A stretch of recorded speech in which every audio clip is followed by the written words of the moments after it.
अक्षरमहं पुरुषोत्तम दासोस्मि। अक्षर एवो हूँ पुरुषोत्तमનો દાસ છું।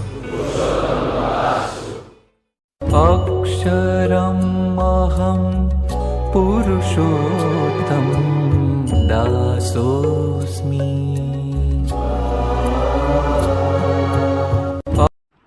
नारायण नारायण सबको।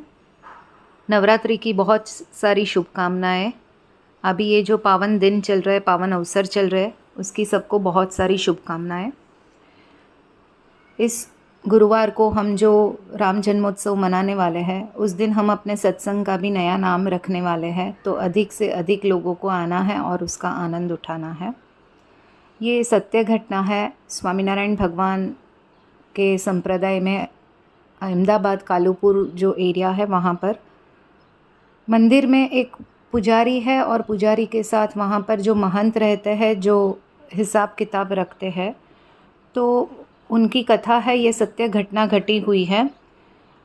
तो एक दिन वहाँ पर एक व्यक्ति तलवार लेकर आता है और वो तलवार इतनी, मंदिर के द्वार पर जो एंट्री रहती है, वहाँ पर बड़े द्वार पे तलवार लेकर एक व्यक्ति आता है और वो इतनी अच्छी, तेजस्वी और बलपूर्वक रहती है कि वहाँ पर वो देखने वाले सब उसको देख के अचंभित हो जाते हैं। तो जो स्वामीनारायण भगवान के बड़े भाई है, राम प्रताप भाई, वो वहाँ पर आए और उनको लगा कि अभी ये उत्सव आ रहा है, तो मैं स्वामीनारायण भगवान को, नर नारायण भगवान को ये तलवार जो है वो तोहफे के रूप में धरनी है हमें। मंदिर के अंदर नर नारायण का वहाँ पर कालूपुर में मंदिर है, वो मूर्ति के समक्ष हमें ये तलवार धरनी है। तो उन्होंने पूछा कि क्या दाम है, तो जो व्यक्ति था उसने बोला कि 3.5 रुपया। तो उस ज़माने में 3.5 रुपया भी बहुत कहलाए जाते थे। तो उन्होंने अपनी जेब में देखा 3 रुपया था, 50 पैसा कम था। तो उन्होंने, जो मंदिर के कोठारी है, जो ये हिसाब किताब रखते हैं महंत, उनके पास व्यक्ति जो बाजू में खड़ा था, उनको बोला कि उनको बोलो 50 पैसा दे दे, तो हम ये तलवार जो है वो हम नर नारायण के मंदिर में ये जो उत्सव आ रहा है तब हम धरने का वहाँ पर आनंद ले। व्यक्ति वहाँ पर जाता है और 50 पैसा मांगता है। सब कथा उसको बताते हैं कि तलवार को नर नारायण के मंदिर में धरनी है। तो वो व्यक्ति पहले देखता है कि मेरे पास पैसा तो है, लेकिन मैं दूंगा तो कम हो जाएगा, मैं क्यों दूं, ऐसे थोड़ा सा लोभ और लालच उसके मन में उस वक्त प्रवेश कर गया। तो उसने ना बोला कि मैं नहीं दूंगा आपको। उसने बहुत रिक्वेस्ट की, कि विनती की कि आप मुझे दो, ये कार्य के लिए चाहिए, लेकिन फिर भी उसने ना बोला। तो उसमें थोड़ा सा बोलना हुआ। उसने एक बार व्यक्ति को धक्का दिया कि मैं ना बोल रहा हूँ, तुझे समझ में नहीं आता है। वापस व्यक्ति बोलता है कि बड़े भैया ने बोला है तो आप दे दीजिए 50 पैसा। वापस उसको दूसरी बार धक्का लगाया, तीसरी बार धक्का लगाया। फिर वो व्यक्ति वहाँ से दुखी मन से चला जाता है, बाहर आता है, यहाँ पर भैया को बताता है कि इस घटना ऐसे घटी हुई है और पैसा नहीं है। तब वहाँ पर जो बड़े भैया है वो वहाँ अंदर जाते हैं मंदिर के कोठार रूम में, जहाँ पर ये महंत बैठते हैं, और एक क्षण कुछ भी नहीं बोले। लेकिन उसके बाद अंदर जो क्रोध था कि मेरे नारायण की मुझे सेवा करनी और उसमें भी आपने सहाय नहीं की, तो उन्होंने क्रोधावस्था में बोला कि तू मरेगा और उसके बाद तेरा भूत हो जाएगा। ऐसे मुंह से शब्द निकल चुके थे। तो जब ये शब्द निकल चुके तो वो व्यक्ति, भैया तो वहाँ से भूल गए, शांत हो गए और चले गए। अंदर भीतर करुणा भाव था, लेकिन क्रोधावस्था में वाणी के माध्यम से ये ऐसे शब्द निकल गए। लेकिन वो व्यक्ति जो कोठार रूम में महंत करके जो था, वो अंदर से हिल गया। वो दिन रात सो नहीं पा रहा था और उसको इसी शब्द के पीछे बहुत अंदर ही अंदर घुटन हो रही थी। कुछ साल बाद जब उसका अंतिम समय आया तो अगली रात को उसको वही शब्द दिखे और फिर उन्होंने अपना देह त्याग किया। लेकिन वो त्याग करने के बाद भी उनको मुक्ति नहीं हुई और वो वहाँ पर ही घूमने लगा, आत्मा के तौर पर घूमने लगा। फिर धीरे धीरे दूसरे दिन वो देख रहा था कि मंदिर के परिसर में जहाँ पर वो बैठता था वो कक्ष के बाहर आया। तो उसको लगा कि ये मेरी ही जगह है और मेरा यहाँ इतना जीवन गुजारा है, तो मुझे ये यहाँ पर अपनापन लग रहा है। लेकिन कोई उसे देख नहीं पा रहा था, कोई उसका सुन नहीं रहा था, क्योंकि उसने शरीर का अभी त्याग हो चुका था। तो कहीं ना कहीं लोगों को ऐसे अनुभूति हुई कि ये व्यक्ति यहाँ पर है। रात के समय में अलग अलग आवाज़ें आती थी, आहटें आती थी। तो वो वहाँ पर बहुत ही दुखी हो रहा था और पीड़ा जो आत्मा की पीड़ा होती थी वो भुगत रहा था। काफ़ी समय ऐसे निकला है और फिर जहाँ से उसका पतन हुआ वहाँ से ही उनका उद्धार शुरू हुआ है। और आत्मा का जो उनका परिवर्तन करना था, इसके लिए फिर वहाँ पर एक महात्मा आते हैं, संत महात्मा, और मंदिर के जो संत है, जो साधु है, वो उनको ये कथा बताते हैं कि वो व्यक्ति अभी तक मुक्ति नहीं हुई है। कुछ क्षण वो जो बड़े साधु आए थे, उन्होंने मौन धारण किया और उनको सब पता चला कि अंदर ही अंदर ये आत्मा यहाँ पर घुटन में है। तो उन्होंने बोला कोई बात नहीं, हम उसको मोक्ष दिला देंगे। दूसरे दिन वापस रात को जब हुई, तब वो व्यक्ति जहाँ पर वो बैठते थे उसी रूम में बैठे और ध्यान में मग्न हुए और उसको पता चला कि अभी वो आत्मा यहाँ पर आहट ले रही है। तब उसने देखा कि इसका मोक्ष क्यों नहीं हुआ। तो ये शब्द ध्यान में आए कि जो बड़े भैया ने शब्द बोले थे वो उनको बांधकर यहाँ पर मोक्ष नहीं हो रहा है। तीसरे दिन वो बड़े भैया के वहाँ पर जाते हैं और उनको पूरा बताते हैं। तो बोला कि मैंने तो उस टाइम पे सहजता से क्षणिक गुस्से के उसमें बात बताया था, मेरा किसी भी ऐसा भाव नहीं था, लेकिन अगर मैं उसको वो बंधन से मुक्त शब्दों से कर रहा हूँ तो मुझे खुशी होगी। और उसके भीतर करुणा भाव हो गया।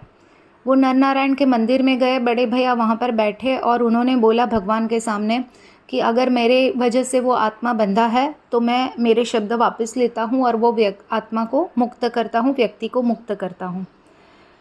और वो व्यक्ति फिर वहाँ से उसका उद्धार हुआ और मुक्त हुआ। तो आत्मा का मुक्तिकरण कैसे होता है? तो बद्रिकाश्रम जो है, उनकी भूमि जो है वो तपोभूमि है। वहाँ आत्मा शुद्ध होता है। कोई भी व्यक्ति जब देह छोड़ता है तो आत्मा का शुद्धिकरण जो है वो बद्रिकाश्रम में होता है। अभी यहाँ पर अजीब आहटें जो आ रही थी, आवाज़ आ रही थी रात में, वो भी बंद हो गई और सब लोग सोचने लगे कि अभी उनका मोक्ष हो गया है।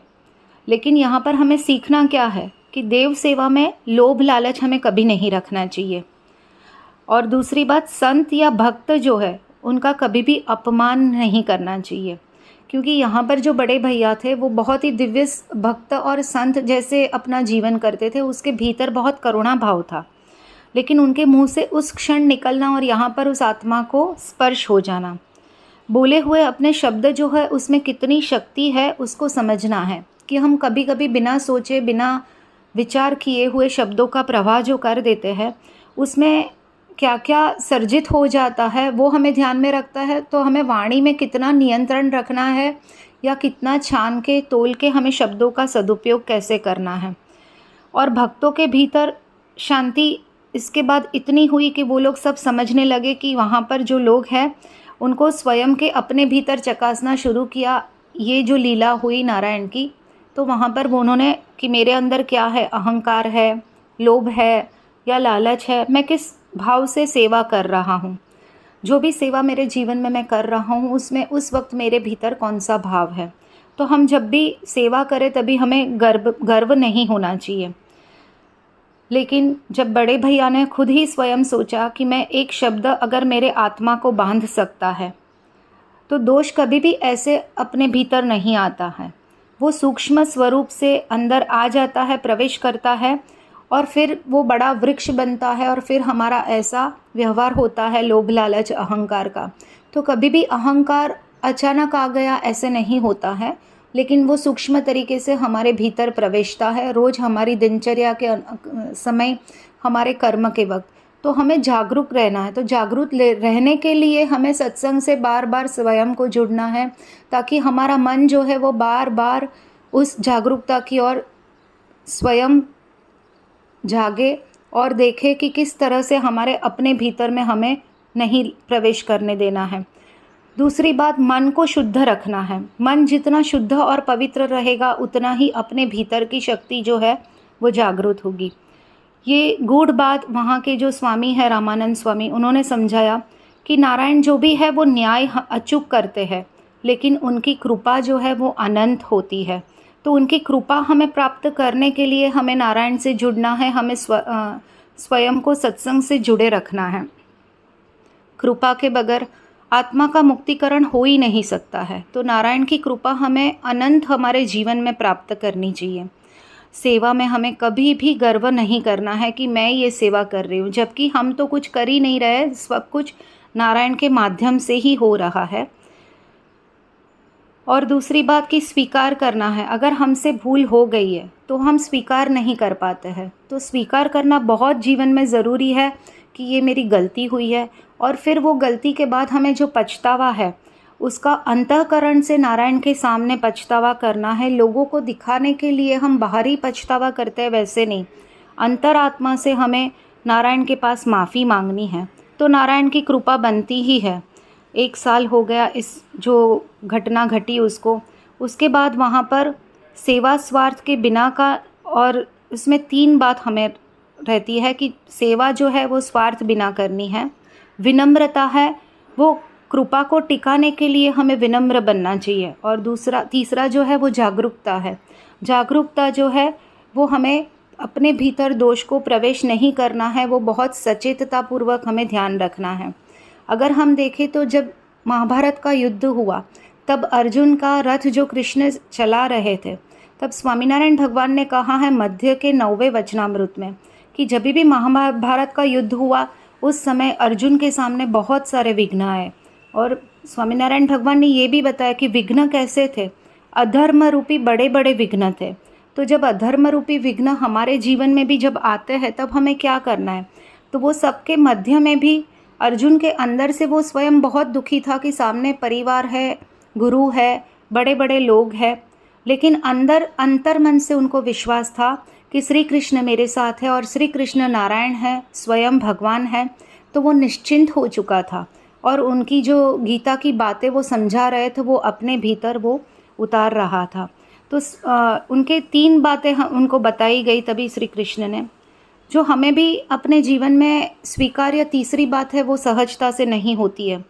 इष्ट देव है तो वो हम स्वयं मानते हैं, रक्षा करते हैं, हमारी रक्षाकरण है, रक्षणहार है, तो वो भी हम स्वीकार करते हैं। लेकिन जब विकट परिस्थिति आती है तब उनको स्वीकार करना कि उन्हीं की इच्छा से और उन्हीं की कृपा से ये प्रश्न मेरे जीवन में आया है, मुझे ये विघ्न जो आया है, आज इतने सारे प्रश्न आए हैं, वो उनकी ही कृपा से हुए हैं। तो वहाँ पर जब कृपा भाव है, ऐसे जब हम सोचते हैं तब हम और ज़्यादा कनेक्ट हो सकते हैं नारायण से।